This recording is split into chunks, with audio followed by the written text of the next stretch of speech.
क्या दुनिया एक बार फिर विश्व युद्ध के मुहाने पर खड़ी हुई है? यह सवाल अब इसलिए उठ रहा है क्योंकि सऊदी अरब और ईरान के बीच जो हालात चल रहे हैं वो किसी बड़ी जंग की ओर इशारा कर रहे हैं। आखिर क्यों बन रहे हैं ऐसे हालात जिसकी वजह से है तीसरे विश्व युद्ध की आहट? देखिए इस रिपोर्ट में। इस साल की शुरुआत से ही दुनिया ने जब रूस और यूक्रेन के बीच युद्ध देखा तब से ही ये कयास लगाए जा रहे थे कि इसमें अगर विश्व की महाशक्तियों ने अपनी भागीदारी निभाई तब तीसरे विश्व युद्ध की आहट से इनकार नहीं किया जा सकता।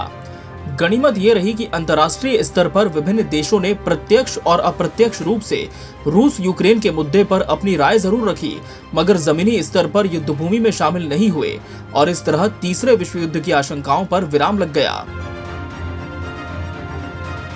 अब युद्ध की एक और तस्वीर उभर रही है। इस बीच रूस और यूक्रेन का युद्ध थमा तो नहीं है, लेकिन ईरान और सऊदी अरब के बीच जो माहौल बना हुआ है वो भी किसी बड़े युद्ध की तरफ इशारा करता हुआ दिख रहा है। इसके लिए ईरान को लेकर संभावनाएं प्रबल हैं कि वो किसी भी समय सऊदी अरब पर हमला कर सकता है। ये जानकारी विश्व की महाशक्तियों में शुमार अमेरिका को भी दी गई है। ईरान सऊदी अरब में कई जगह हमले कर सकता है। ये जानकारी बहुत खुफिया है, मगर लीक होते ही खाड़ी देशों में मौजूद अमेरिकी सेना को हाई अलर्ट पर रखा गया है। अनुमान है कि अगर ईरान ने सऊदी अरब पर हमला किया तो दुनिया फिर से एक और विश्व युद्ध के मुहाने पर पहुंच सकती है। इस युद्ध की आशंकाओं के चलते संयुक्त राज्य अमेरिका और सऊदी अरब हाई अलर्ट पर हैं, क्योंकि सऊदी खुफिया ने अमेरिका को ये जानकारी दी है कि ईरान सऊदी अरब में कई जगहों पर हमला करने की योजना बना रहा है। दोनों देशों के अधिकारियों ने कथित तौर पर आने वाले हमलों पर चिंता के बारे में जर्नल को बता दिया है। खबर है कि ईरान सऊदी अरब के अलावा एरिबल, इराक पर भी हमला करना चाहता है, जहां अमेरिकी सैनिक तैनात हैं। कुछ मीडिया रिपोर्ट्स की माने तो इन सुनियोजित हमलों का इरादा इस्लामिक राष्ट्र के नेतृत्व के खिलाफ ईरान में हो रहे विरोध प्रदर्शनों से ध्यान भटकाना है। अनुमान तो ये भी है कि ये हमला 48 घंटे के भीतर कभी भी हो सकता है। आपको बता दें कि अमेरिका क्षेत्र में खतरे की स्थिति के बारे में चिंतित है और सऊदी अधिकारियों के साथ नियमित संपर्क में है। सऊदी ने अपनी रक्षा और बचाव का अधिकार सुरक्षित रखने की बात कही है और दावा किया है कि चाहे हमारी सेना इराक में या कहीं और सेवा कर रही हो, हम अपने लोगों का नुकसान नहीं होने देंगे। व्यू 5। अब आपको इस युद्ध के पीछे की मुख्य वजह बताते हैं। दरअसल ईरान सऊदी अरब का प्रमुख क्षेत्रीय प्रतिद्वंदी है। रियाद ने 2016 में तेहरान के साथ आधिकारिक राजनयिक संबंधों को तोड़ दिया था।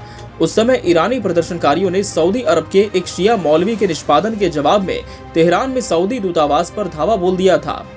ईरान समर्थित हौथी विद्रोहियों ने हाल ही के वर्षों में सऊदी अरब और संयुक्त अरब अमीरात में तेल सुविधाओं पर भी अटैक किया है, जिससे चिंता बढ़ रही है कि इस क्षेत्र में किसी भी ईरानी उकसावे के लिए ऊर्जा अवसंरचना एक टारगेट हो सकती है।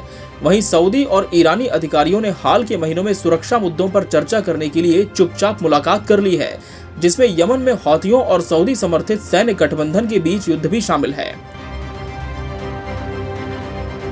अब से ठीक 2 महीने पहले ईरान ने सितंबर के अंत में उत्तरी इराक पर दर्जनों बैलिस्टिक मिसाइल और आर्म्ड ड्रोन के जरिए हमला किया था। एक ड्रोन को अमेरिकी युद्धक विमान ने मार गिराया था क्योंकि वो अरबिल शहर की ओर बढ़ रहा था, जहां अमेरिकी सेना का बेस है।